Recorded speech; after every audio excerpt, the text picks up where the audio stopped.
podcast, radio and stuff.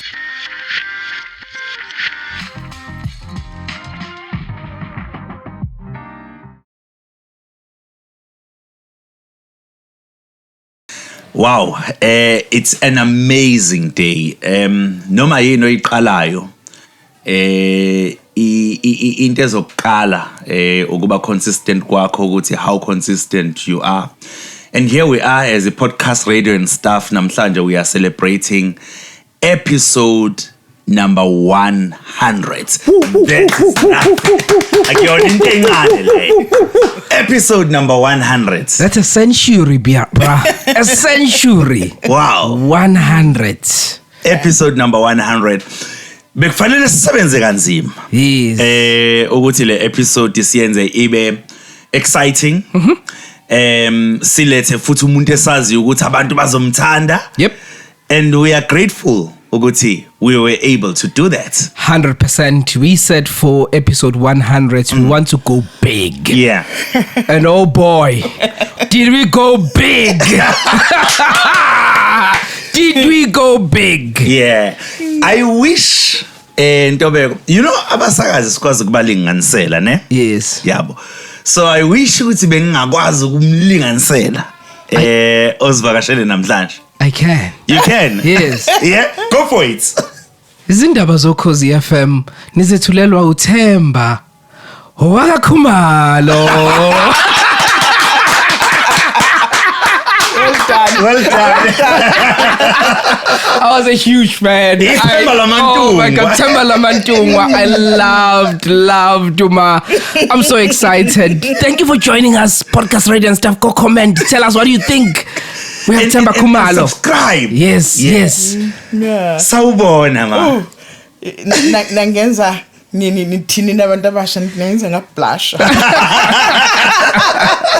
No ma, take your flowers. You deserve them. Ngiyabonga kakhulu ukuthi futhi ningimeme ngalolu suku 10 celebrate 100 years. 100 days. 100 episodes. 100 episodes. Yes. 100 episodes. Hayi ngiyabonga kakhulu ukuthi nicabange mina. Because baningi esikhona kulomkhakha kodwa nje ukuthi nicabange mina ukuthi nibone ukuthi celebrate lo 100 days. Yeah, ngiyabonga kakhulu.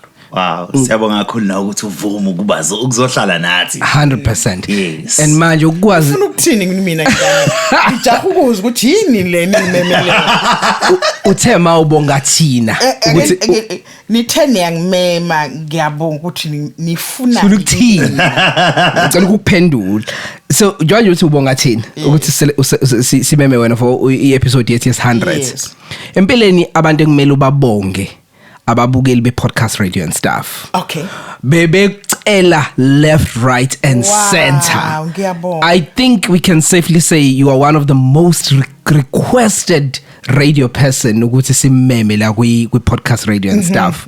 So bathe mangabe silokhu bethi nje sicela nisibizele uMam Themba Khumalo. Sicela sibizele uMam Themba Khumalo sesithi episode 100 siyamletha. Ngiyazibongela kubabukeli benu. Ngiyabonga kakhulu. Ngiyabonga kakhulu.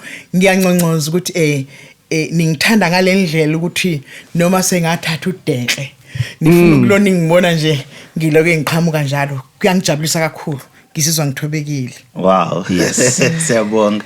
Hlamba singene kuyona ingxoxo yethu.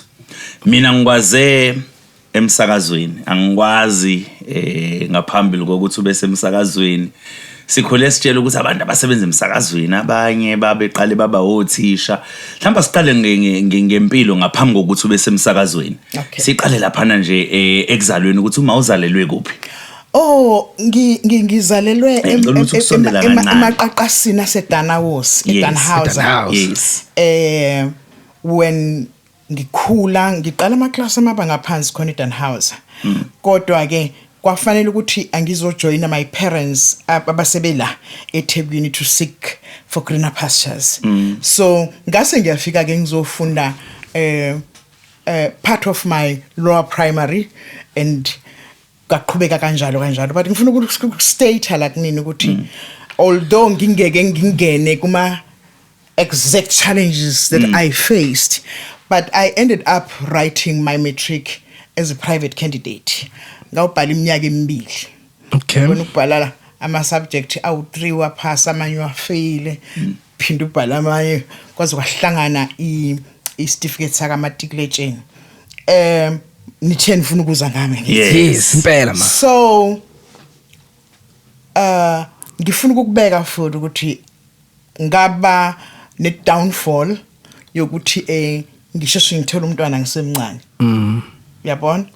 So I was lucky to have a family that said asizukuvumela ukuya kule direction osuyiqala.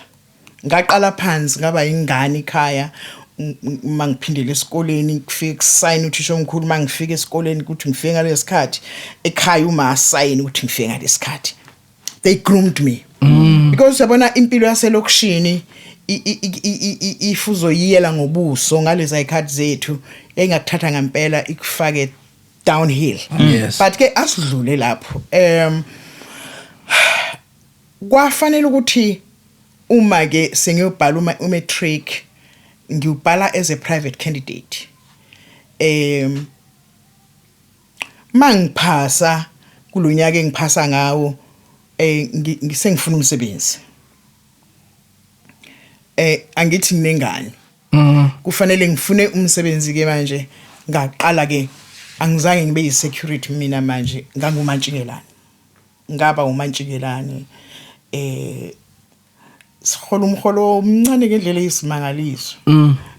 Ngabhayiza organize isiteleka esingeke emthethweni. Khumbula kahle nje uma umantshikelane ka uba ne number yakho mina ngithi igama lesilungu Cynthia kwaku Cynthia 2000. Okay. Sengihleli ke lapha ku negotiating table nabelungu abakhulu abanikazi becompany ngitshela ukuthi ngiyigongo kanti kuzothi makuphela isiteleka ama sites amaningi ama security ayisidliwe bengasakwazi ukuphindela mase ngithi nami ngiyaphindela ngiyolanda isikhwili sami nenombolo yami kwathiwa fired because ama sites awasekho. Yes. What am I going to do? Ngizoshona manje. Nganza abantu eziningi ngoba ngibe ingxenye labantu abaqala isiteleka abantu baphelelwe imisebenzi nami manje ngiyadwanguza emgwaqeni. What is going to happen? Then kwase kuba nokuthi kufuneka abantu ababezodlala idrama okhosini.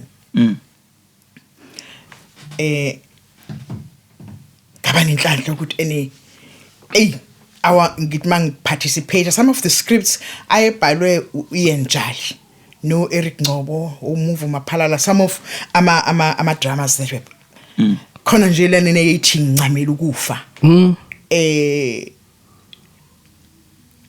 I played ngalendlela namhlanje ngisayishaya isifuba because abantu abaningi babewacima ama TV ngaleso sikhathi. Wow.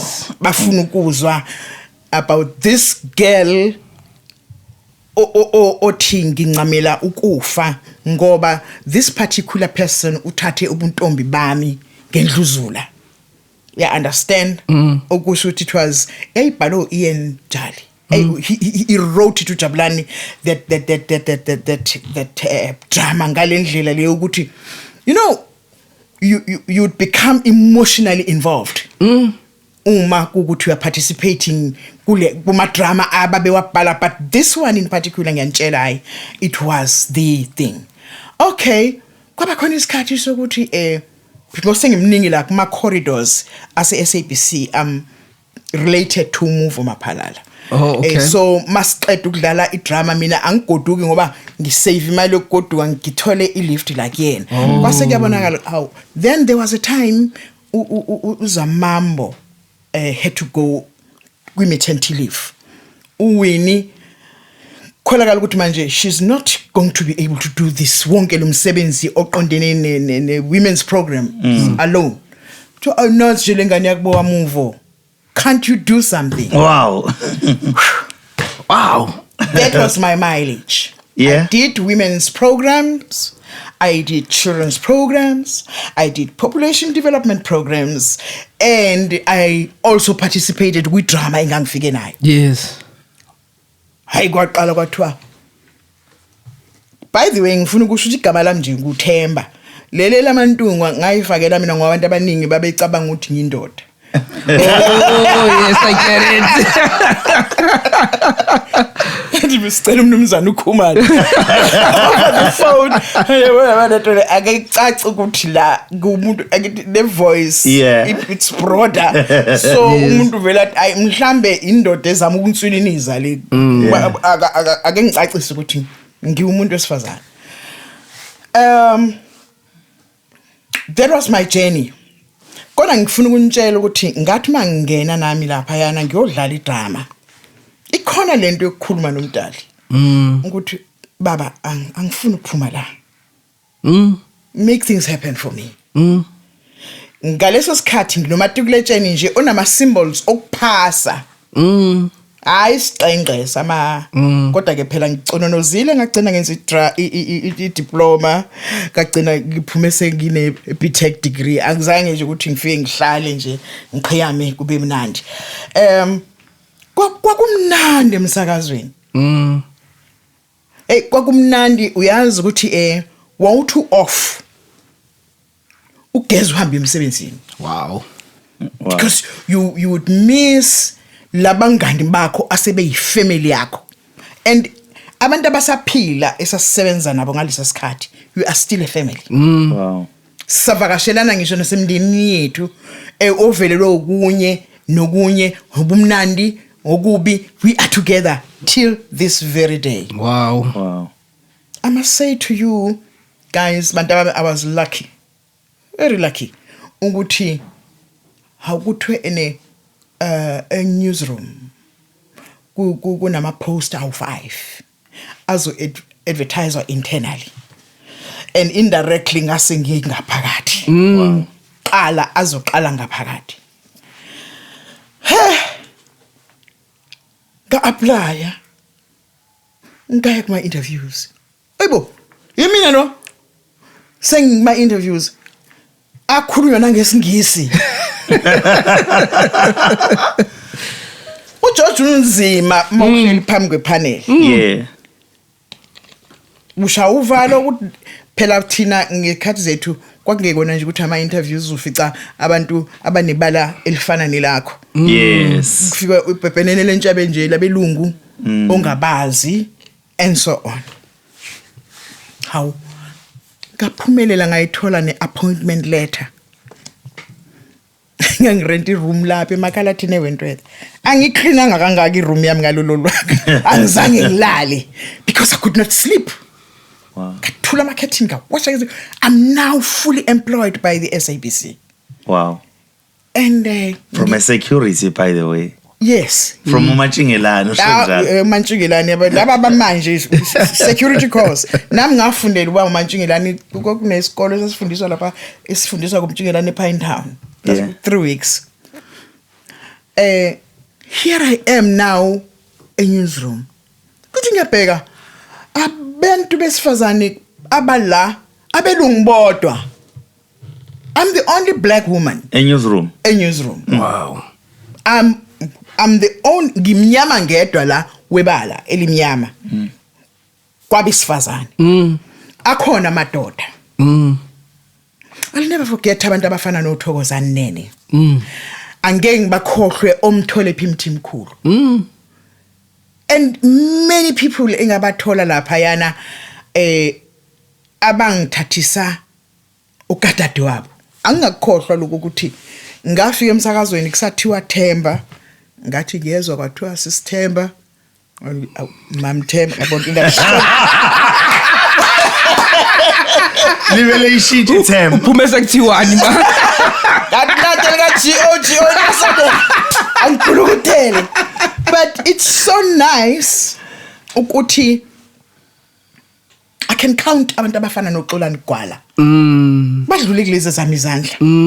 Abantu abafana noAlex Mthiyani. Badlula lapha kwi-Bulletin Production Desk.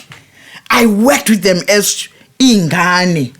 The rest abanye bakamuva nje ozimbili Mazibuko. Mazibuko onokwazi Mahade Bempele I can count until cow comes home ukuthi Yes. abantu abafikela kithina laphayana nami ngifikele kwabanye, and I was lucky enough ukuthi abantu besilisa laba bakithi ke bangitotobisa ngalendlela yokungakha, ngalendlela yokuthi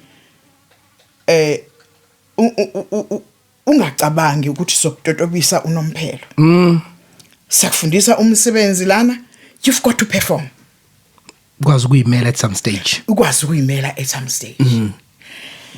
Ngaba ne problem ke yokuthi kuthiwa I'm shouting at the news. Ngoba ngikhulumela phezulu. Kwafika uAntomlungu nje kwathiwa akaze ngitrain voice. Ngoba ngikhulumela phezulu. Ngamlalela uAntomlungu, he trained me for a week. Ngaphindela, I went back, I shouted at the news. Kokuyona into ukuthi mhlambe nginkani.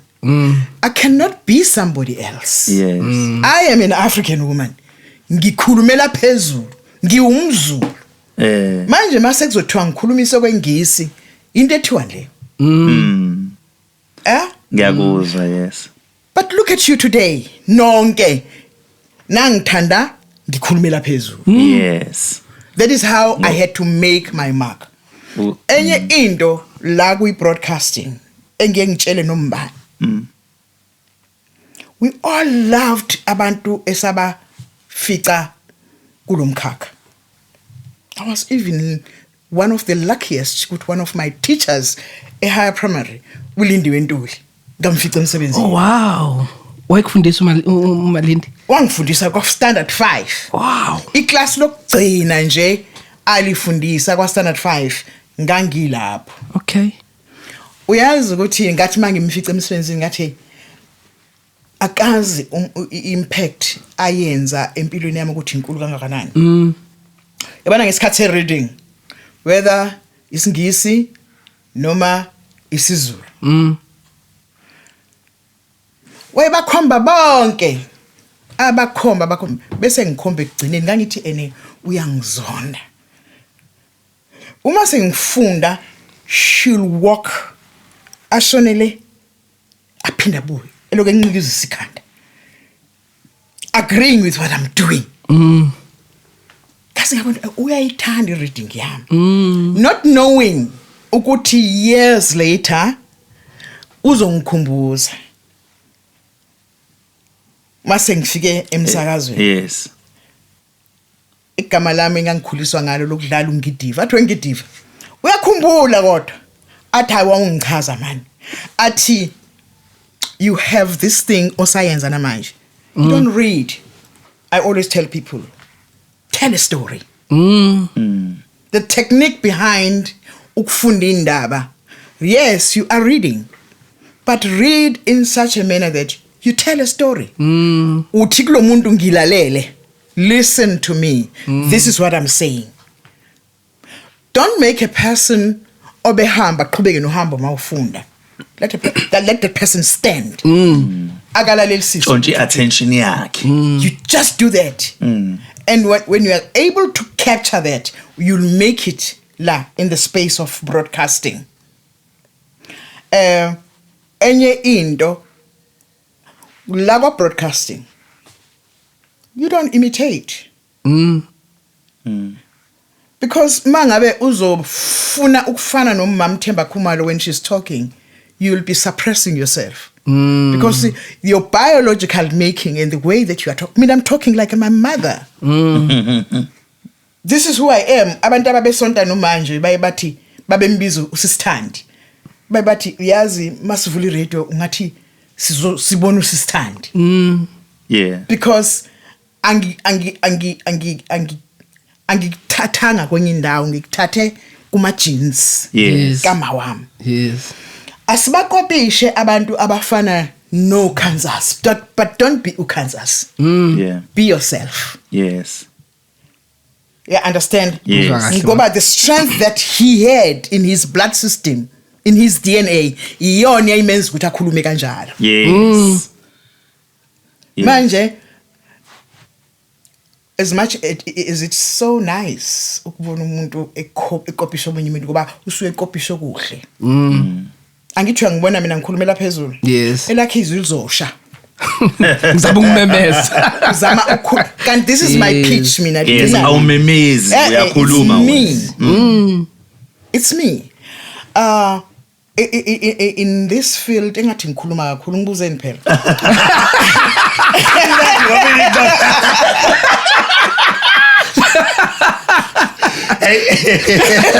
I was fascinated in newsroom or again nje SABC. I'm walking to this place esidlela kuyona inkantini. Naba obaba babelungu. Bahleli bawu5.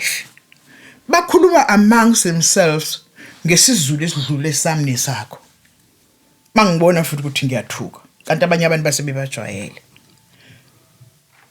Wathi lo nomunye umuntu ngambulazwe nodla umuntu umyenge ngendaba. Kanti Jesu. ngikuphi kanti?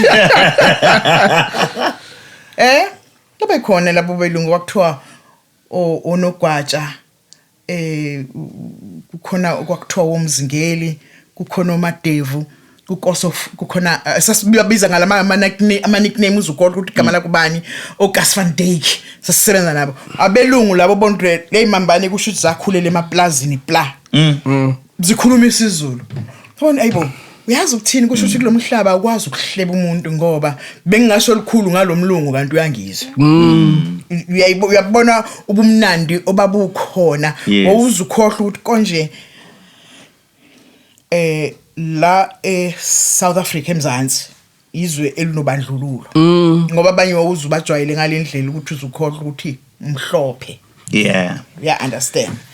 That is where we come from kule space saka journalism. Yeah. Obumnandi obabukhona nama challenges ekhona. Uyabona mangabe kukhulunywa nge transformation yase South Africa. Ngizolo ngimquote njalo nje umfoka Mthimkhulu uMtholephi. He was at the forefront esitelekeni engathi ngena nje ngomnyango SABC kwaqala isikhulu isiteleka lesi esaqala kancane kanti sizodonsa ngithi saba ngaphezulu kwa 3 months. Yo. Sinethwa imvula lapha phandle. Kwakuyisiphi isizathu sokuteleka? Ama salaries. Abelungu umlungu uyakhe isalary engaphindwa mhlambe ka5 niyako yet you are doing the same thing. Imimoya neimvula nelanga shayitoyitoyi lapha yana. Insizwe sasingahlehli. Uzofisa ukuthi hayi mina lindaba laba balinda mina kwaqashwa mina basebekuziselela engathi ngonyonyoba. Uyosebenza. Ngoba wena manje unalo mfutho nawo. Ngaphandle kwaloko ama challenges eswashiyayo lapha emuva. Yabona abantu ababefika bezosupport ama donations okudla in hayibo but we ended up succeeding and went back to work. Sure. Yeah. Uyabona into ye broadcasting mhlambe some of these things umuntu uzalwa nazo engayibonanga ukuthi ziyenzeka.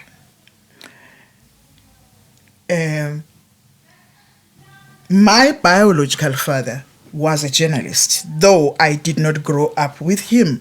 Okay. And I'm not looking down upon ubaba owangikhulisa. May his soul rest in peace.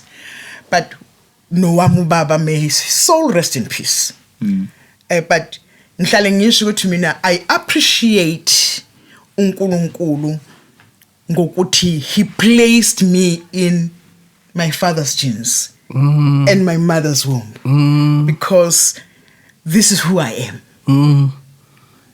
Naku-ke ubaba wami was working for kwakusathiwa iNatal Mercury.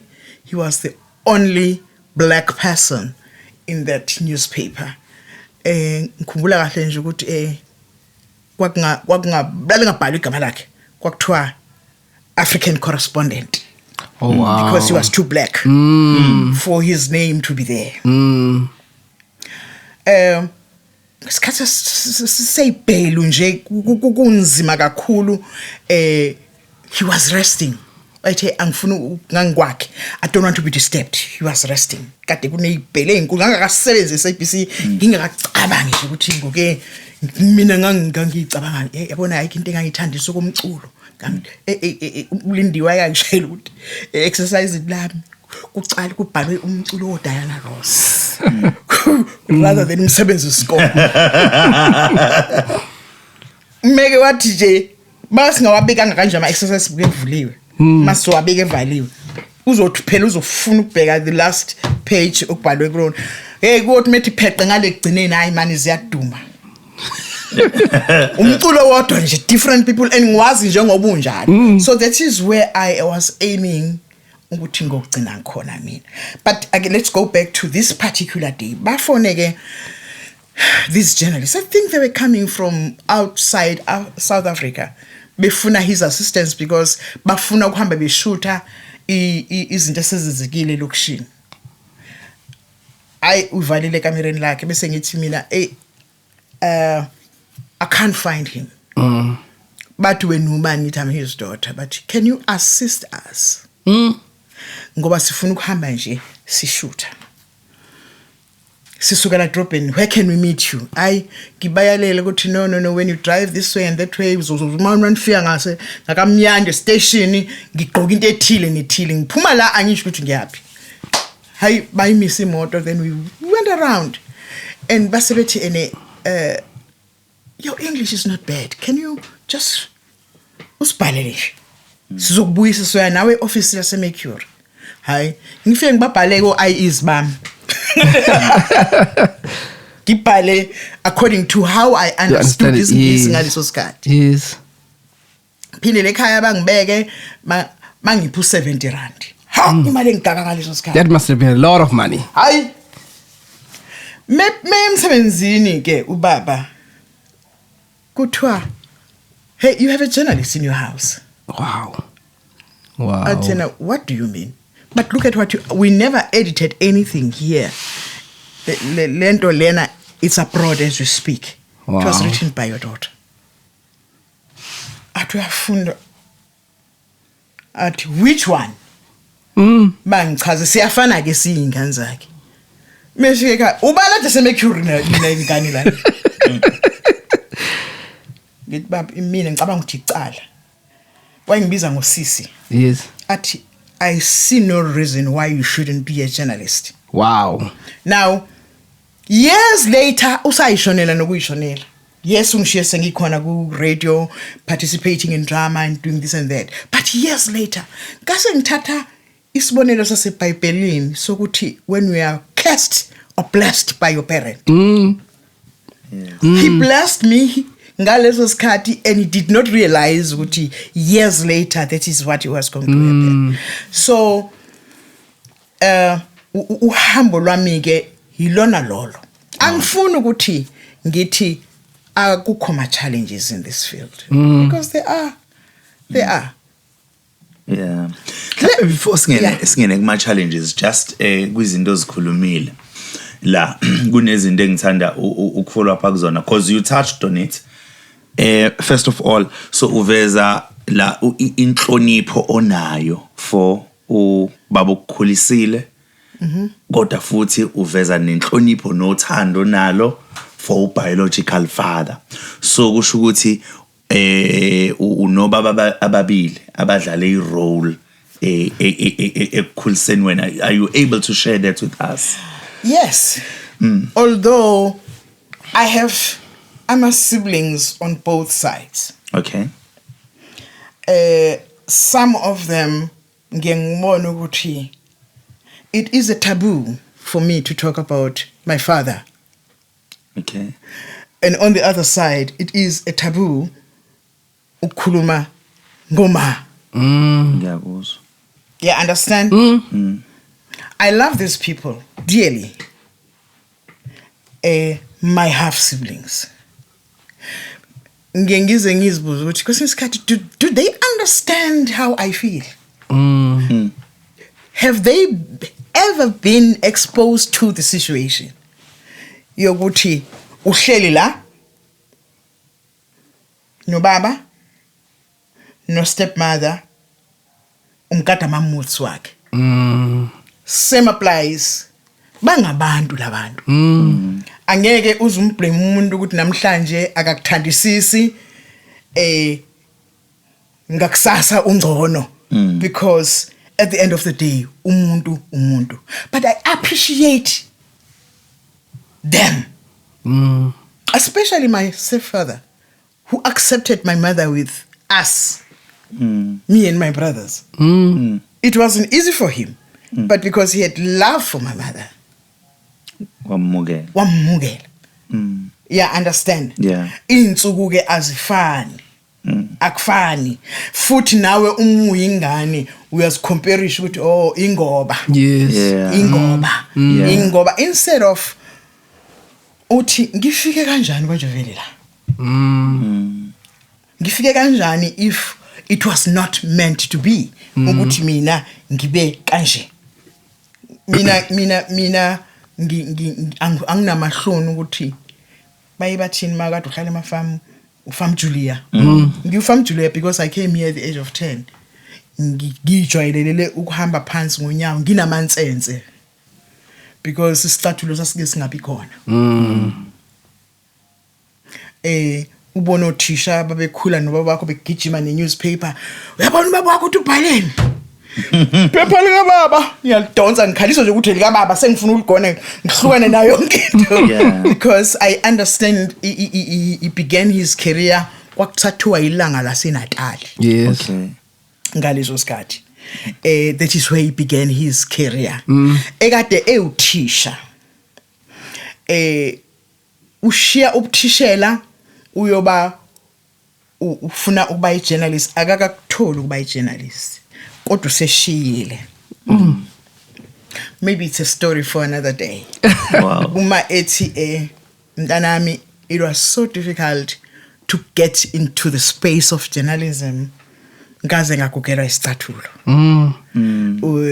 ngifuna lo msebenzi ngingawuthuli I was employed as a tea boy because ngangasabonakala ukuthi ngifundile elangeni ngenza itiye uthi waphuma nje uMesisi wathi kade kwase ngikubona ufika wena can you make tea uthi ngathi yes ma'am uthi ngaleso sikhathi kwangakabi ama tea bags kwakuseyinkambi yesikhumbule uthi akakwazi ukuzenza lezi inkambi ngoba akaloka uthi uMesisi wathi uthe uyakwazi abantu uzongixabanisa walenza itiye wamkhombisa uMrs Sibanimani itiye ngaleso sikhathi I cried when he told me ukuthi kwaba nomshado emkhumbani kwakushada intombazane eyayishadele ikhulu nezithile kodwa kusho ukuthi ayingathandisisi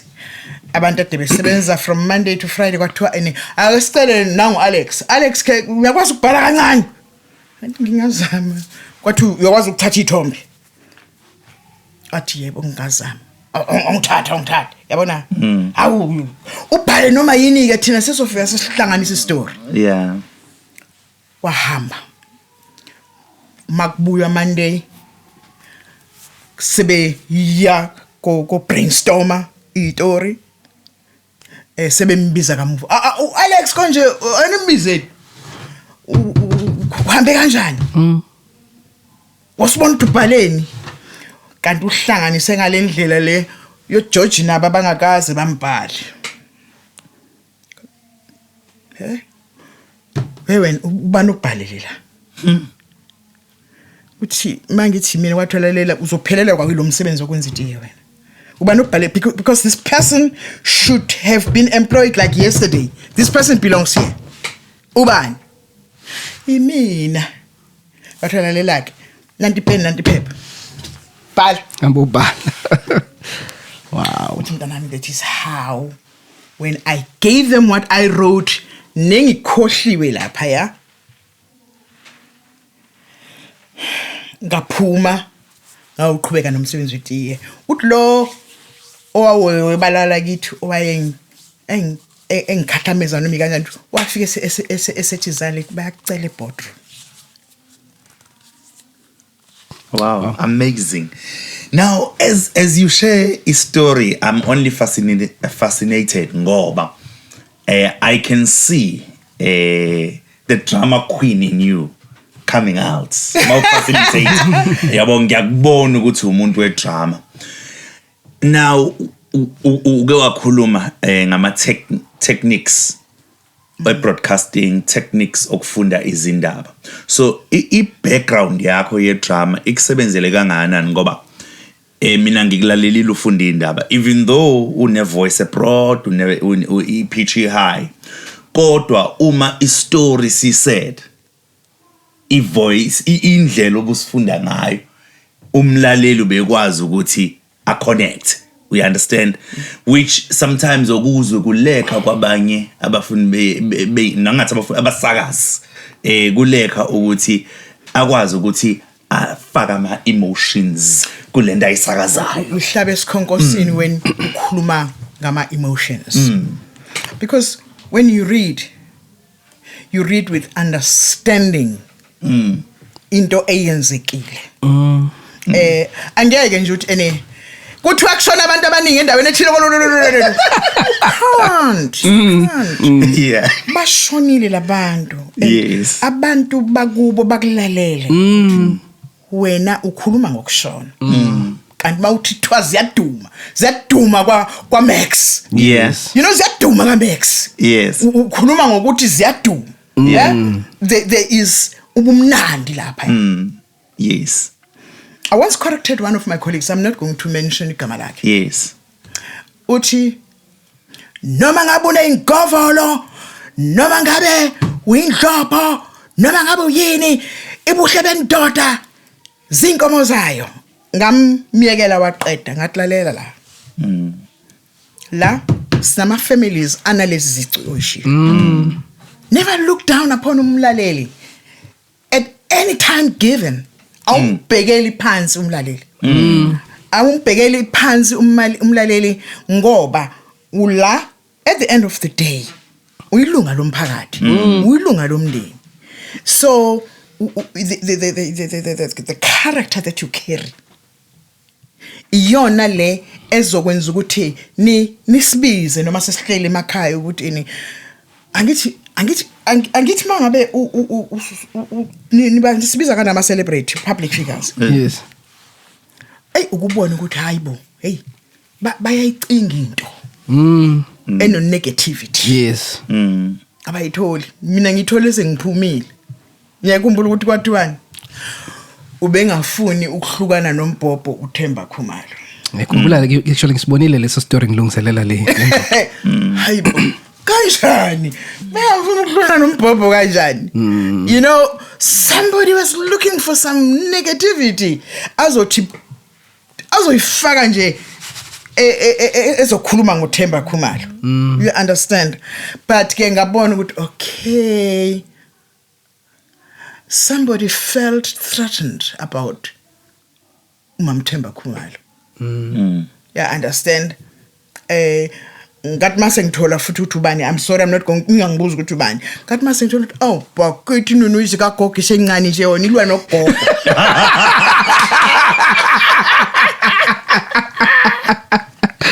You know, ngisebenze noMamuyini Mahlangu.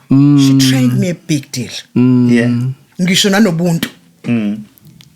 Ungitrainile lo mama. Mina, I worked with people who were old enough to be my parents. And I took ama disciplines wabo seriously. I never angaze ngithi mina ngiyamzonda uMamuyini, ngiyamzonda uLindiwe, ngiyamzonda uBabMfeka, ngiyamzonda uBabu uMlaba. Ngoba umuntu omdala ukakwehle nje. But nomzali wakho uyakwehla. Sure. So how do you take it personal ukuthi ene lo ukwenze in? But mina I made it my business ukuthi njengoba nilana nje, I'm not looking at abantu ngibuka abantu abami. If a person is young enough to be my child, that is how I carried myself in the newsroom. But also I knew ukuthi when abantu befika lapha efasteleni kwakusavula ifastela Yes. bacele kuwena uThemba Khumalo kade usempobheni yabona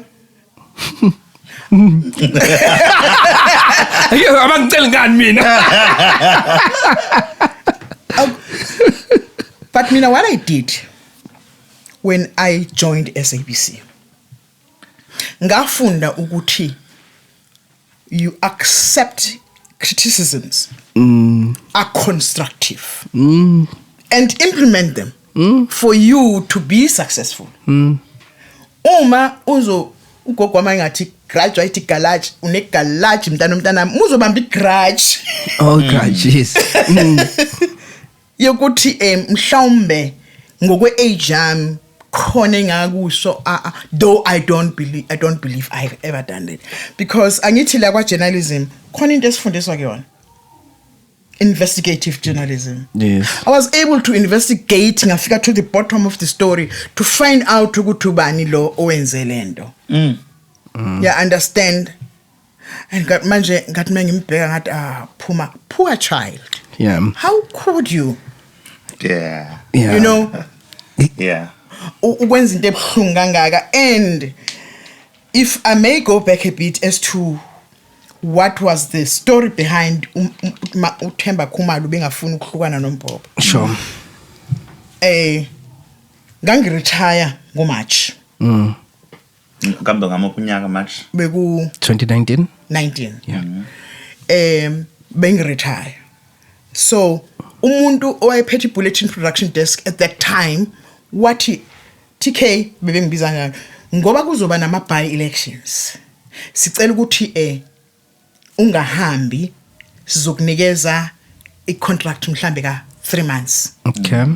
Your expertise are needed. So ngangavalelisa ngoba it was going to sound stupid for me ukuthi ngiyavalelisa namhlanje kusasa sengizokala ngisemoyeni. So ngiyitshela ukuthi kulo ke 3 months mase ngiqeda ke that is when I'm going to say goodbye. Kanti lo mphathi ka bulletin usezoyekela emsebenzini waphatha ukugula nje kwafanele ukuthi uyahamba manje. So le nunuze kagogo le yasinikezwa amatomu ukuthi phathi yangangenginikwe mina wavele ngase ngihamba. Yezwakala ithfaka lento emgqomile application kalwa kahambe. Yeah, understand. Kanti abanye abayithandi lento abayizwa bangithanda abantwana engibakhulisile bamuza ukuthi oh okay. How listenership, where is Themba basebebona ukuthi ke ababhale lento lo ukuthi bengafuni ukuhlukana noMpopo Themba Khumalo ngoba ubuvalelisanga abalaleli bayakubuza. I must express this. It pains me ukuthi I was deprived of an opportunity of saying goodbye to people that I stayed with them for 29 years.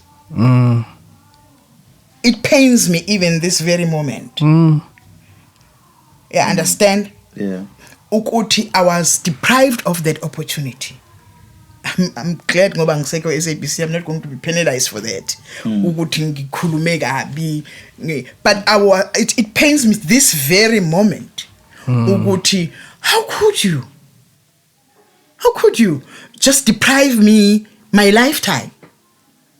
Kunengane lana ezithi mina ngakuzwa ngiseka grade 1 ngize ngaba no 29 ngikuzwa. How nice it would have been for me to say goodbye to that person. Yes. How nice it would have been. Yazi ukuthi namanje la ngihamba khona ngenhlanhla uNkulunkulu unginikile lento ukuthi angikapheli endlebeni zabantu. Sure. They still need me. I still get that standing ovation mangifike endaweni. Yes. Abantu they are still happy to see me. They still want me to go back there. Yeah, understand, which has prompted me ukuthi ngelinanga mhlambe nami ngoyiqala into efana nale eyeni. Yes. Uyabona, to give my viewership and the listenership the satisfaction that they needed. Yes. Yeah. Uyabona. Yeah. Mangicela ungena nje kancane uqinisile abantu bayakuthanda njengoba kade ngisho nje siqala episode ukuthi bebekucela kakhulu ukuthi uzobe podcast so uma ngase uqala into esifana nale nginesiqiniseko sokuthi ngachuma kakhulu kodwa nje ngoba la ukhuluma ngokuhamba kwakhe SABC kunama follow up questions kokunye okushilo earlier kodwa leyo khamba enanokuthi ugcina ungavalelisanga kubalaleli ngabe khona imizamo ngoba ngiunderstand ukuthi ngosuku lokugcina wawitshela ukuthi usabuya ngoba i-contract extendwa yasiyafika inu yasethi ayilahle emgqomeni impahla i-contract so kwangabe kusenzeka ukuthi ubuye uzoqhubeka for 3 months ikhona imizamo eyenzeka mhlambe ukuzama ukuthi uvalelise kuma colleagues wakho kanye nabalaleli abasebekulalele for 29 years for the very first time SABC umuntu abizwe after 7 months ukuzovaleliswa they did uthi kube ne farewell party like after 7 months futhi sengivaleliswa nabantu aba retire last week sengihlanganiswa nabo I did get an opportunity to tell them which I'm not pleased at all nginde eyenzekile it's very first time and I think it was the last almost a year uzothi goodbye to a person but I was lucky uyabona labantwana engisebenza nabo lapha ya bahlanganisa amakhanda mebebona ukuthi angivaleliswa bahlanganisa imali bawungenzela a big do that lasted for 3 days it started Friday Saturday Sunday in one of the biggest B&Bs ngala Kolundi oh wow kwakuhlanga I had the best yes ngendlela abayenza ngayo bona laba base newsroom who are saying we love you ma and naba sebehambile ngathola ama present inqwaba eqhamuka kubona ngahamba ngiyikizela nje sengiphindela kwami ngikhuluma ngawe wena Duve ngikhuluma ngawe wena Maketela ngikhuluma kwangathi ngiyembeswa ngoba phela ngaze ngishada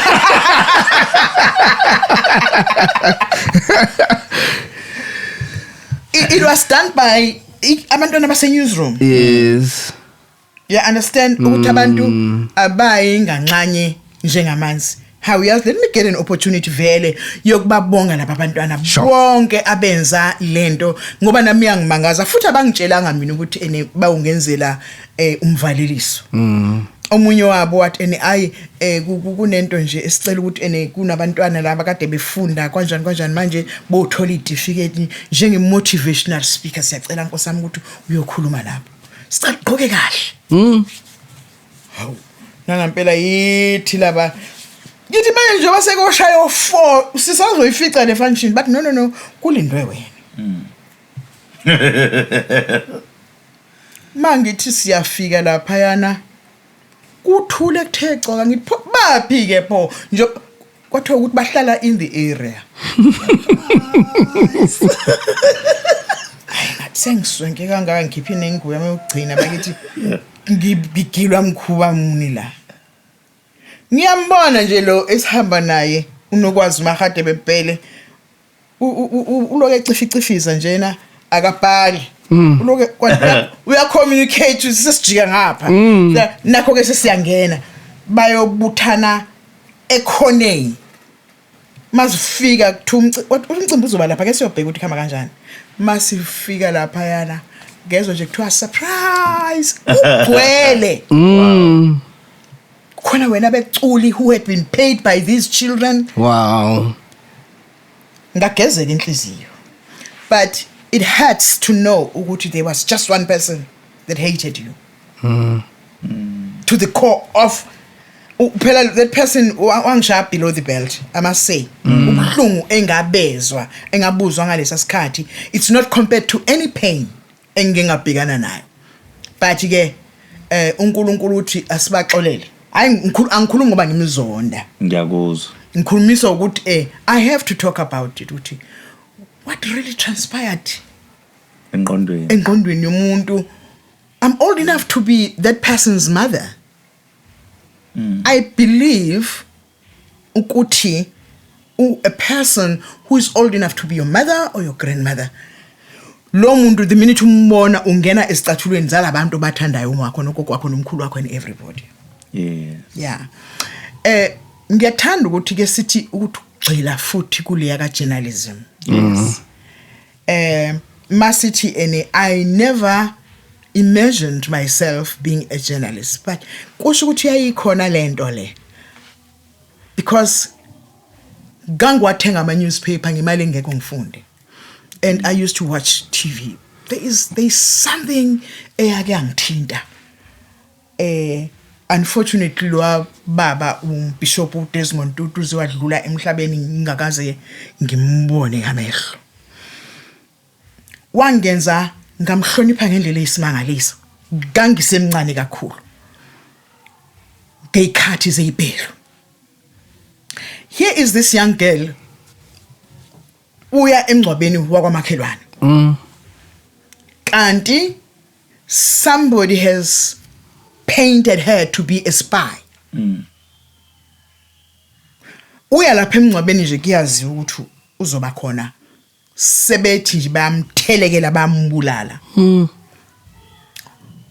Bishop Desmond Tutu wayiphosa phezulu kwale ntombazane nomjiva wakhe.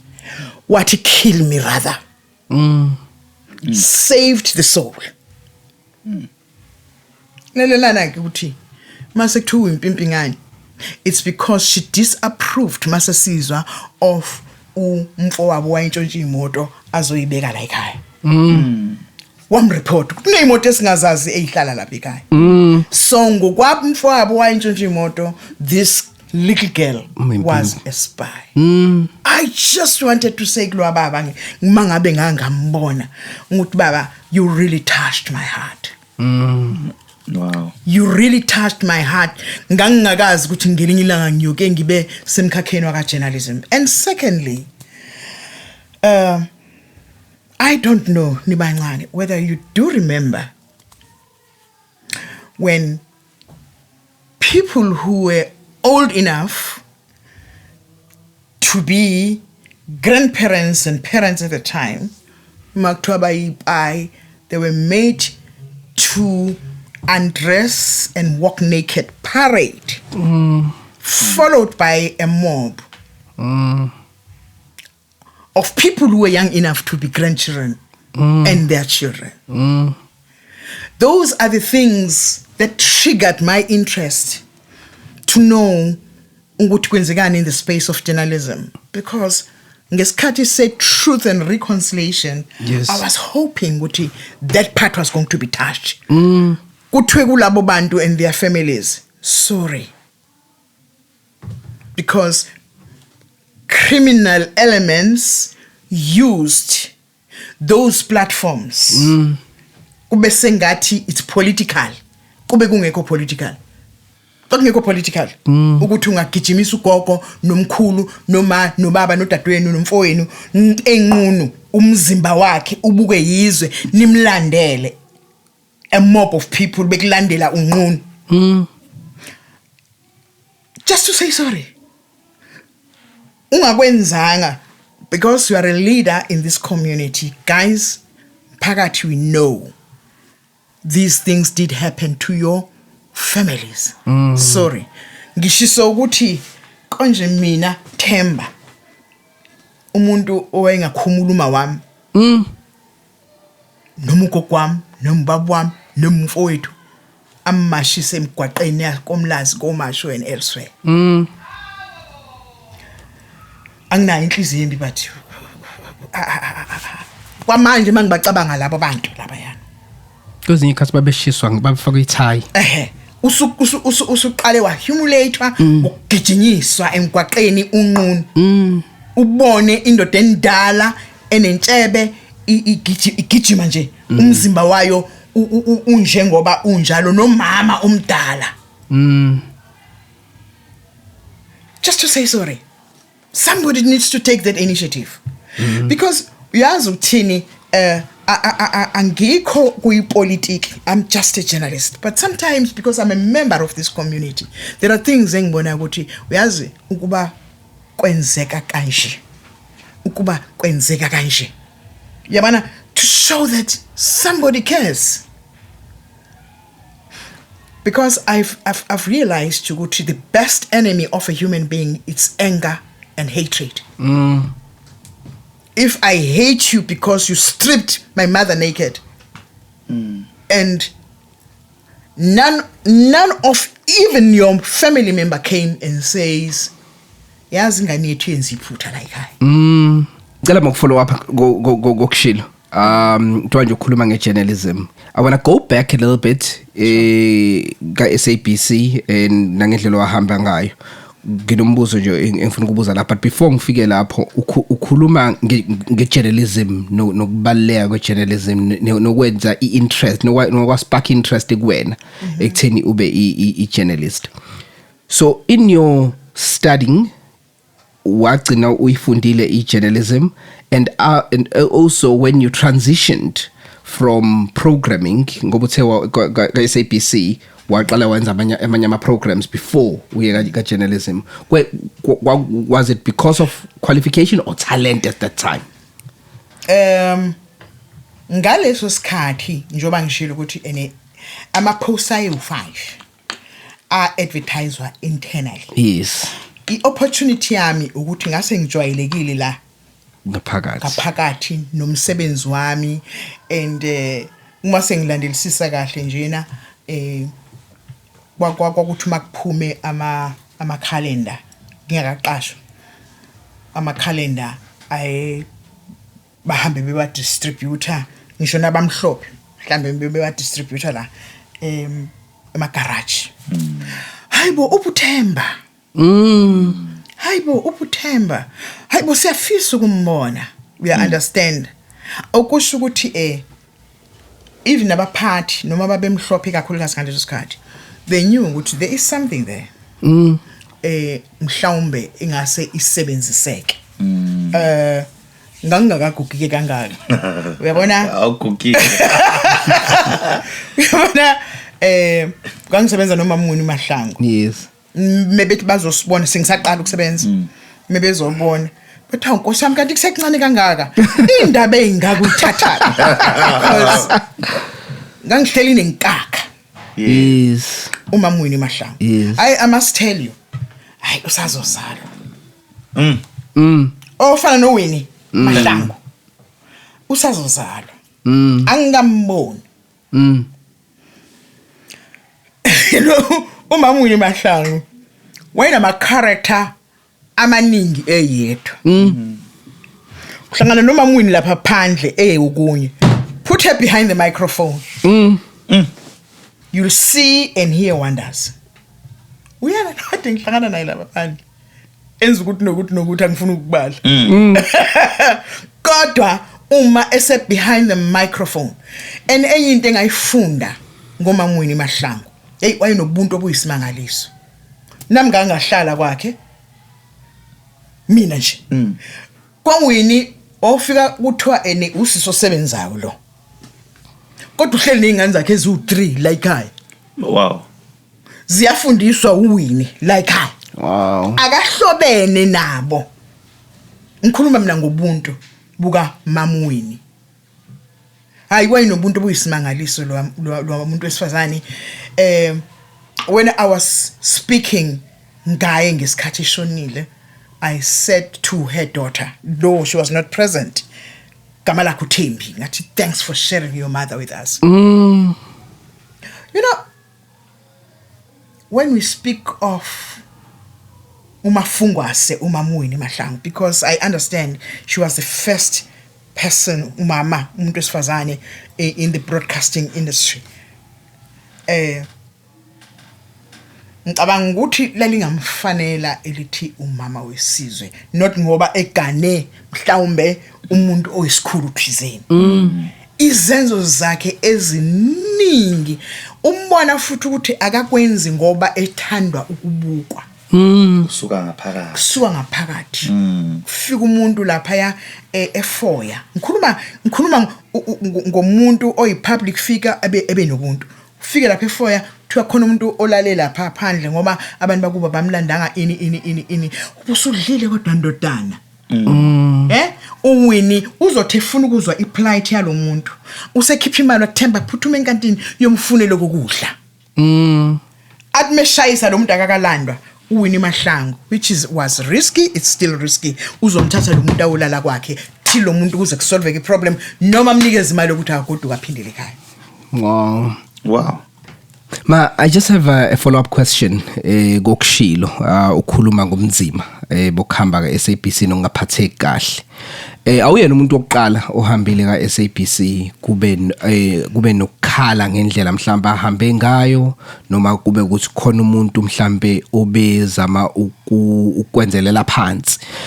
Based on that and your experience ngoba ubusebenza khona eSABC for isikhathi eside, ngabe ikephi inkinga kwi-culture within the SABC but specifically uKhozi FM ngoba sikuzwa kakhulu uKhozini FM? Ngicela ukuthi ngingaphenduli ngibhekise kuKhozi noma ngibhekise kuSABC.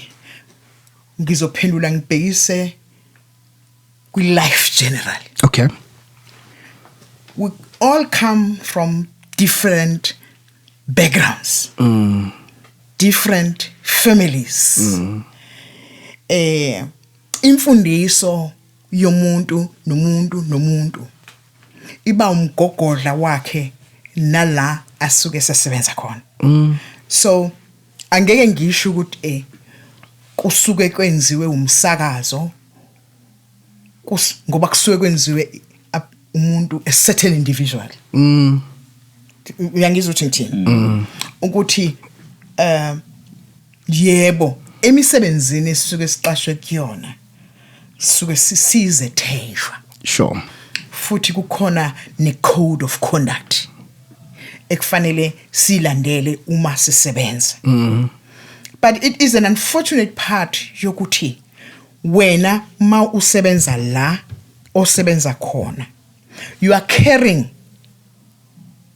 isithombe nobuso bakuleyo nkampani osukusebenza kuyona. Mangithi ngizothi generally speaking uyindodana yakwenu uyaphuma uyokwenza ichilo phandle akushiwo kugcinwe ngegama lakho kuphela kuthiwa indodana yakwa Khulusi.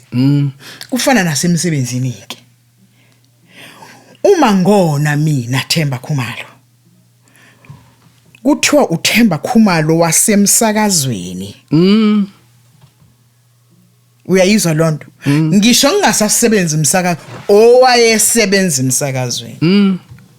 So lo mbuzo ushoyo it is based on how thina bantu we carry ourselves. Siphuma emindenini ehlukene, siphuma emphakathini ehlukene. Sifika la emphakathini esosebenza kuyona emindenini yethu emisha sigcwele intukuthelo. Yela siqhamuka khona.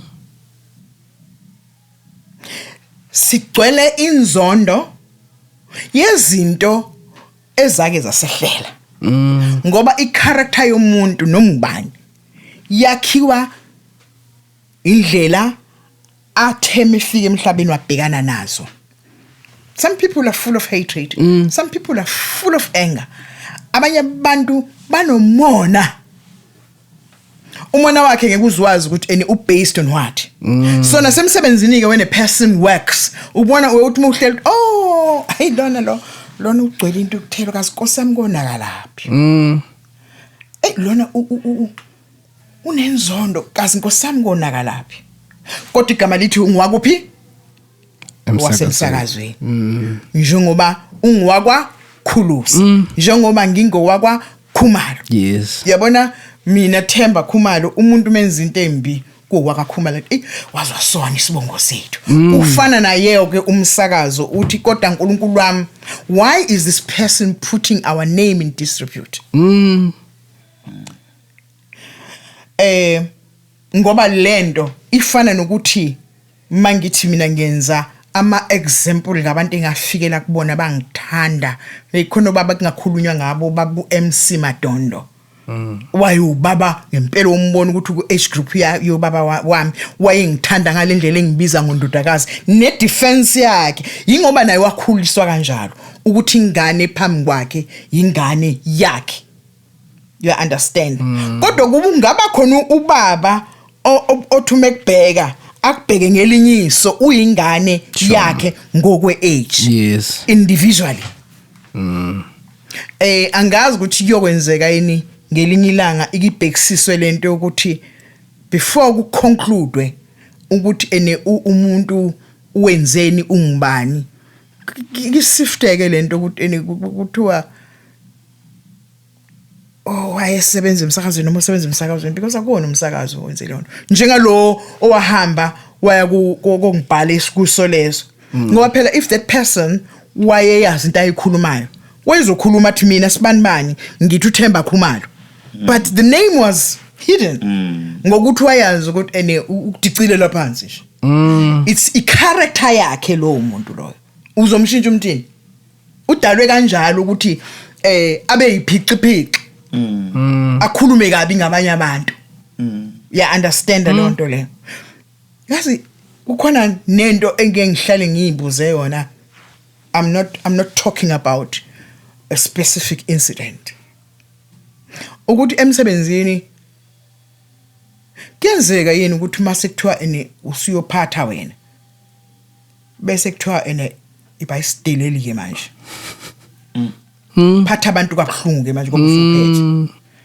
I've seen it kwezinye indawo ukuthi kade umuntu hawu yeheni usejikile useundlovu kayiphendulwa usene German hand akasaphethe umsebenzi usephethe umuntu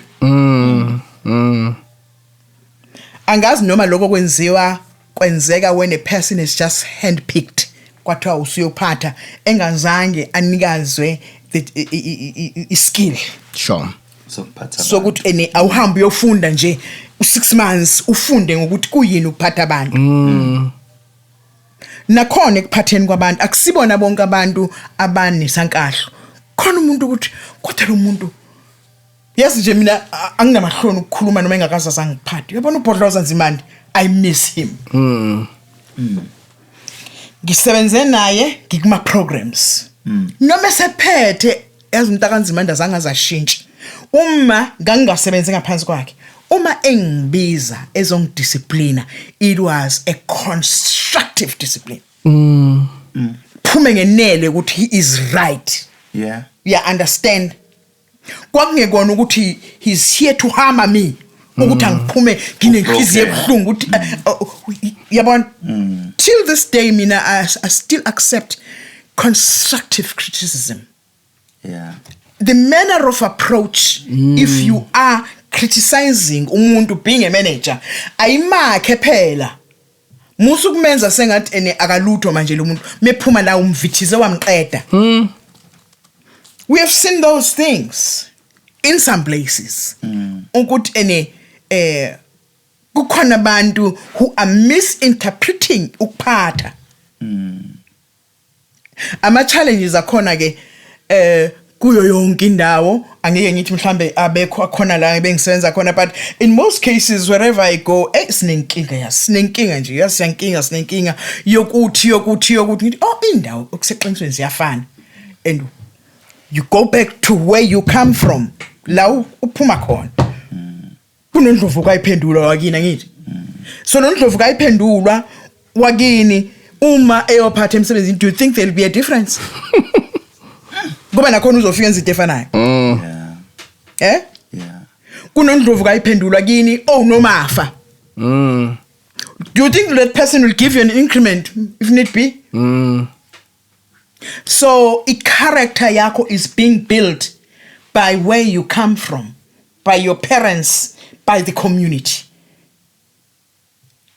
uthuma la kini uyakhona usugrumekile uma nawe kodwa uthanda ukugrumeka because khona abantu ongamgruma ezalwa kuze kuyoshona ilanga angavumi we've come across those people in our lives we've come across those people in our families our children in our neighborhood umuntu umbheka ukuthi hayibo uphuma lapha kwamfundisi kodwa wazwabaphoxa abazali bakhe uthi uyabheka ubaba umfundisi noma umama umfundisi mebona wena ubona ingane yakhe ufise sengathi inkosi yami ngaku awuthandi ukuba umngani kaSibani bani khona azofana nawe. Yeah, understand. So indaba yokuthi umuntu unjani emsebenzini ake sibekene eceleni singathi yilapha yabana nje makuthiwa ukhozi umuntu owona okhosini umuntu oyedwa but kube sekuthiwa ukhozi no SABC mina SABC gave me impilo the lifetime. So angizwe ukuthi ngoba ngaphambana no Sorenso bese ngithi SABC. Who would have known ukuthi mina Themba Khumalo ngelinye ilanga ngoke ngibizwe nina njengoba ningihlonipha? Who gave me that opportunity? It's SABC. Ukhozi FM. Those are platforms that identified and groomed me. Now, why should I dwell on that particular individual ongenze kabi and put aside okumnandi engikwenziwe SABC? You understand? Ubaba Elliot Ngubane, he's somewhere in the country this time. Hey, sesesithi kuhlunge UK asalithola ukhozi. I used to enjoy you Themba reading news. UK. Wow. Athi as amaZulu bese bekuthi mangabe kuthiwa kuzokufunda wena indaba siqoqani sizokulalela ngibe ngiwubani mina. Wow. Now dwelling on a person oyiphathelwe into zakhe wenza okubi kumina bese ngikhohlwe lokho kuhle engakunikezwe inkampani enkulu kangaka South African Broadcasting Corporation mina ngishayishayela izandla kwamina namhlanje. Wow. Yazi ngihlekisa ukuthi manje ngoba engambizi lo muntu ngegama ne angisho bathi mbizi njengoba engambizi lo muntu ngegama wonke umuntu uyacabanga ukuthi ubani uzakhela isithombe sakhe wonke umuntu uyanukwa manje ngabe usibani bani. Let me just eradicate that mindset.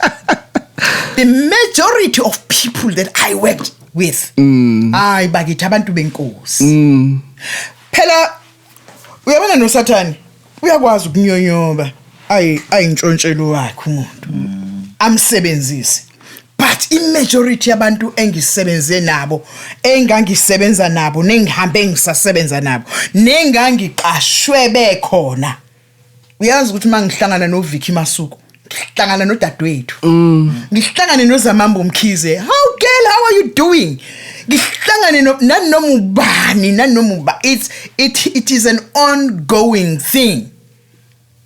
But individually there are people abantshontshwa angithi ngenizwe emabhabhelini kuthiwa uSathane uyanyonyoba kuthiwa abantu bakaSathane bama ngeenyawo mabethandaza thina sihlala siyagoqa siyamavila thina abantu bakaSathane mabekhuluma nobaba wabo bama ngeenyawo. So uSathane abagixabeze ngamandla akhe amabi thole nje ukuthi umuntu inhliziyo yakhe iyabila ibila kabi ukuthi engisomdestroy kanjani. How am I going to destroy this person? And ahluleke bese yobhala kwiphephandaba mase ngiretaliate kule phephandaba elalithe mina bengafuna ukuhlukana noMbhobho. They never wrote anything. Phela ngithi now I have found an opportunity of responding entweni ababeyishilo ngami. Babefaka ku front page. Bathatha isithombe sami nje basithi ngithi hayibo yimina phela lo. But ke kukhona into engifuna ukukhuluma ngayo. Abantu abasebenzisa i-social network. Yes.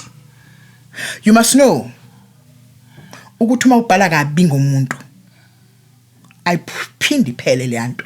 Angithi uthi uma ungigooglisha la wayithola leyo. Yes. Fortunately for me ibhalwe ngoMageba abantu abaningi abazange bayinake. Abantu bayasithanda phela isilungu. Ubhala kabi ngomuntu mawubhale kahle futhi it stays there forever. Fortunately ikona lokho ukuthi uThemba Khumalo afuna ukuhlukana noMbhobho kuphela okubi ngami but the rest it's beautiful. Yes. I so wish abantu bayi understand lento ukuthi ukudegrade umuntu unnecessary inkosi amakufuneki. Yes. Uyabona? kufana nako lokade ngikhuluma ngako uthi that grandmother mhlambe she was in her 40s at that time manje usemdala, but she was once stripped naked by a mob of children. Mangaba bambulalang. Do you think that thing can ever be removed engqondweni yakhe?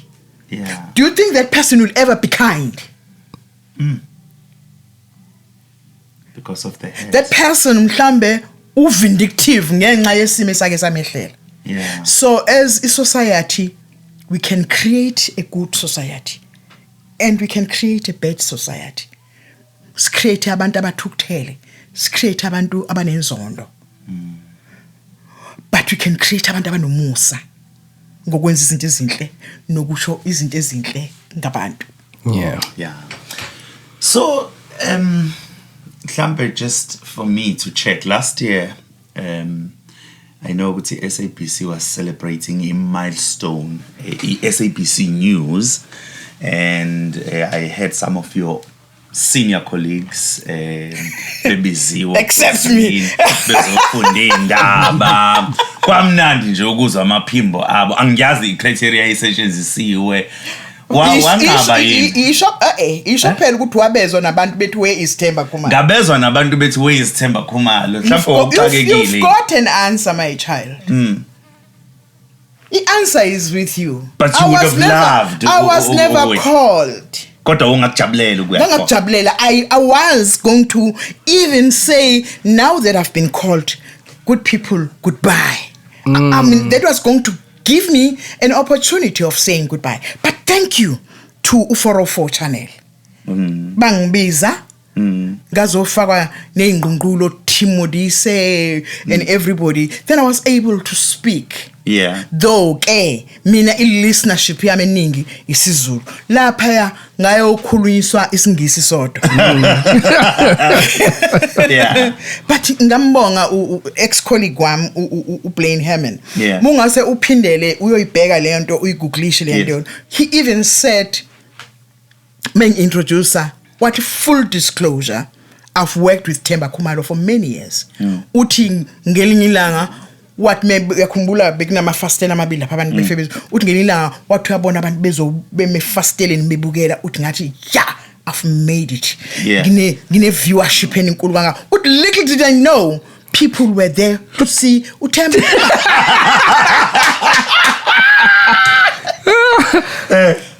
Khona into nje. Yeah. Ngeke umgqibe umuntu odalwe uNkulunkulu wam-anointa ngendlela yakhe. Amen. Abazange bangibize, but ngayibizelwe nje omunye umuntu wakwesinye isizwe With TV. ngabonwa unational. Ngathola ama-phone calls amaningi kubantu ababefuna nezinamba zami bethi yey hayi man, you should have been given a platform enje ngalesi sikhathi sesokhosini. Yeah. But what can we say? But I truly thank God ukuthi uNkulunkulu yazi uNkulunkulu itiming kaNkulunkulu. It's never too early and it's never too late. Yes. It's at the right time. Yes. Always. Angeke ngenabe kakhulu ngalolo suku ngoba vele phela kwakufanele yonke into ngiyenzela khona lapha ekomkhulu ngibizelwe khona. I don't want kwenzelwa khona la eThekwini. Okay. Kodwa angifuni ukuthi ngithi ngifika what problems I encountered even that day. Building la kwa SABC la seThekwini. I don't want to dwell on that. Futhi mangase uyibone le program uzobona ukuthi noma kwasekushiya ukuthi ngikhona, but I came much later. Because of the problem that I encountered there. Okusho ukuthi lokuthi angifuni ukuhlukana noMbhobho kwakusaqhutshekwa khona lapho ukuthi nangibuye eZempobheni. By individuals, not SABC. SABC had called me. But that some individuals were against that. No, ngeke sithi uSABC lo. Angifuni ukudlala ngoSABC. Angeke nanini ngivuka ebuthongweni ngiyamthanda uSABC. kakhulu because who would have known about uThemba Khumalo? Yeah. Yes, there are other Themba Khumalos, but the majority amadoda. Uyabona? Kodwa nje mangabe ngithi endaweni ngibhalisa izinto ngithi ID Themba Khumalo, there is only one Themba Khumalo umuntu esifazane esimaziyo. Are you The Themba Khumalo? Uyabona? Yeah. Yes. So SABC granted me that opportunity. Now why should I be bothered about isebenza sikaSathana esodwa? Mangaphosisi kodwa ngani mangenza iphutha yini bakubiza ukuzovalelisa kusanda kudlula emhlabeni uMamzane Lembokazi. Yes, I was there. Wawukhona. Yeah, ngiyakhumbula I was izinkathi phela ngakuzwa. I was there. Oh, I was there. I worked with that woman, though we're in different departments. Uyabona ubuhle bakhe. Bayinjalo ke nangaphakathi nangaphandle. Very hardworking, very loving. Uyabona ubuhlungu esike sabhekana nabo. Sicelo Mbokazi. Sanele Mbokazi. uBK. Noma uJoe Marupinge uhambe emhlabeni esanda kuhambe SABC, but it was just like yesterday. Many people we can count neningakazi eningababoni mhlawumbe abasebenza behind the scenes. More recently unjinji. You know, we keep on losing people. Ubone nje ukuthi hayibo kwase kwabuhlungu manje emhlabeni ngoba phela sigcina singathi siumndeni engathi nje ngempela siyazana. Uyabona nje uyabona impilo esiphilile labantu nje babalile, even unjinji lo hamba izolo. It was nice to work with him. Yazi ngikize ngifise ngiyiphuphela nje ukuthi noma kungase thina ke siphindele emsebenzini lapha kodwa mangase kubuye lawa ama character kubuye wona. Uyazi ukuthi njengoba dingisho ukuthi wawukubuye uze emsebenzini off. Yes. Ubuye kuthiwa uyasifana mina ngekho right hamba umbambele ungasho ukuthi malini. We understand. Sasike sibe nama-braai esenzela wona nje lapha ngoba kukhona ukuhlukana lapha emsebenzini. Kumnandi ukuba together. So this is where we come from, and into engase ngigcine nje sengivalelisa ngisho. Nina nisebancane, protect the space of broadcasting or even journalism. Protect its dignity. If I may say, high into sesibona kuma social network asisho ukuthi we are threatened, kodwa umuntu nje lana kuma social network mangabe efuna ukukuthuka nje uyayithukela. Befuna ukusho inhlamba yathi ganqa nje uthi uyavula, sineyingane lapha ya sinabazukulu. Uthi umuntu uyavula nanga umuntu ukhuluma inhlamba into enkulu angazi ukuthi how is it happening that there is no law or a code of conduct that protects the social network. Uyabona kwi code of conduct yethu kwa SABC kukhona le part engangithanda ukuthi be careful ukuthi ungabi nama inflammatory statements. Ngoba ngomlomo wakho you can put the whole world or the whole country in flames. Ngomlomo wakho. Ngomlomo wakho abantu bangabulalana bebodwa. You know, ukujabulela kanjani lokho? Hayibo, yabona nje whilst we are talking about, I felt so bad. I was hurting. Khona lo muntu ethu Enigma. We are still scarred ngoZanele. uZanele Mbokazi uyasho esikhogweni. Who are you to utter those words? Bathina abantwana bakaZanele. Uthini umyeni kaZanele? Uthini umndeni kaZanele? Uthini ngathi? But that person is always walking scotch free. Nanoma yini athanda ukisho. I know as I'm saying this, he's going to say something about me, but I don't care. But this person needs to be stopped. Not him alone, and many other people. Akubone nje umuntu wesifazana aqhamuke, hey nina bokuthi nokuthi onyoko la we social network. We are Africans. We are black people, African people. We respect ourselves and our utterances. Ucasulwa yinto eqondene nawe, then the first thing that you do is not to face that person ngendlela ongasumfacing ngayo. You are going to social network and uyothi ganka inhlamba. I'm sure you've seen that. I've seen it. Have you seen it? Yes. So, angikuthatheli emoyeni. Please, I just want people to instill our dignity back. Abakabuyise nje isithunzi sethu. Ake siyekeleni ukuba wothathekile thina bendlu emnyama. Kuningi kakhulu engakusho la ngeke ngikubona ukuthi hayi singothathekile kahle kahle. Angeke ngikhulume kakhulu ngako ngoba ningibizelelo, kodwa njena ke yabona umkhakha wethu waka broadcasting and media, whatever that you can call it, ake sizameni ukuthi ke sikulwele nje. Ngiyafisa ukukhuluma ngako ngelinye ilanga ukuthi ake sizameni. Sure. Wow, what a number 100 episode we had. Beautiful one. Yeah. I just have 2 questions. Yeah. Ogre papa ma. Okay. Ngamafuphi nje. Ukhulume nge social media. Ucabangani nge-state sokufunda indaba njengamanje emsakazweni? Uthi nje umbono wakho ngokwenzeka njengamanje. Uyazi ukuthini, there's always a room for improvement.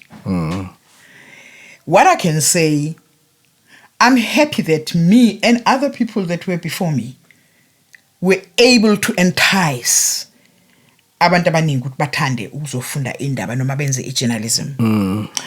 There is always a room for improvement. Kunanoma ubani. Ngoba nani nincoma mina nje nami I still had to improve. Yes. You were not walking on water. Yes. Akekho umuntu perfect in anything that you do. And I cannot come here and criticize lezayingane ukuthi lona wenza kanje. I can talk to somebody sibonana kanje. Ukuthi ngicela ukuthi mntanami lapha nalapha ya uma ungenza kanje. You understand? If need be futhi I can check ukuthi uya approacheka in lo muntu. You understand? Because abantu abafani. Khona umuntu ongangilalela, khona umuntu ongekangilalela. Khona umuntu ongayitshela ukuthi lesisalwa sicabangani ngoba sisampesheni. Sekusele thina la. Waba nesikhathi sakhe naye. Waba naso isikhathi sakhe. Yes. Yeah, I understand. There was a time la ngangike ngithi kuthola ithuba ngibe motivational speaker. Kancane nje uDudu Khoza ngiyamthanda wayenginikeza ithuba noLinda. Ngangithi mangifika e-newsroom khala ucingo. Ngithi ngiyalithatha. Uthemba Khumalo lo? Yebo. Lalela la wena mama noma yena sisi lalela la. Sasingekho ebusheni bakho awusiyekele senze izinto zethu. Ngathola ngisho nocingo lo umuntu engihlobene nabathi mntaka Simanibani ngicela uyiyeke lento uzozilimazisa nabantu. Ngathula nje ngathi mangiphindele emoyeni ngathi uma ungafuni ukungilalela wena njengoba ngikunikeza isiluleko yekela abafuna ukulalela. Wena ungathandi vala amadle bakho, because ngeke ngidrive umuntu oyedwa ofuna ukuqhubeka nokwenza into ezinto. Yazi khona ngesikhathi ngivaleliswa ama colleagues ami ayingenzele iphathi, kwaba khona umfana wathi ngizwe kuthiwa ukwenzelwa iphathi, ngafuna indlela yokuthi ngize ngoba kukhona ilanga ngangiphuma nabangani bami siyobamba inkunzi. Bakusele 2 hours bafike bezongilanda. Uthi wakhuluma ngathi ukhuluma nami uyazi ukuthi ngiyobamba inkunzi. Siqako kusixakile. Uthi yathi mifika imoto. Ngathi ngilindeni ngise toilet ngaloku ngiflashile. Bathi ndoda kwenze njani wathi ngathi ngiyafa isisu. Uthi ngiqamba manga. But so hamba nawe uzolokwenza ukuthi nokuthi endleleni futhi ungazi ukwenze lokho sesemsebenzini uthi kwaphela 3 hours ngezwe kuthiwa they've been killed. Now ngizotshelwa oyedwa, you know, that person that I didn't even know ukuthi ngimsavile, and how many other people were saved ngalo nkulumo nje ka 2 minutes. Yeah, understand. So as much as I've been doing news, I can never stop thanking abantu abafana no Linda Sibiya, abantu abafana no Dudu Khoza, because they had identified lelo little khono lokuthi I can convey a message elalelekayo kumuntu, especially umuntu omusha. Ma, this is now just for wrapping up. What, as you were telling your story, in the sishile iminyaka. So ngicela ukucheck ukuthi ka SABC wangena ngamuphi unyaka and uqala ukufunda indaba waqala ngamuphi unyaka. Just for clarity. Ungazibuza nje iminyaka yami yokuzala. Hayi iminyaka yakho. Okay. Ngifika ukuqashwa ngokuphelele. Yes. Kube 91. Oh, okay. 1991.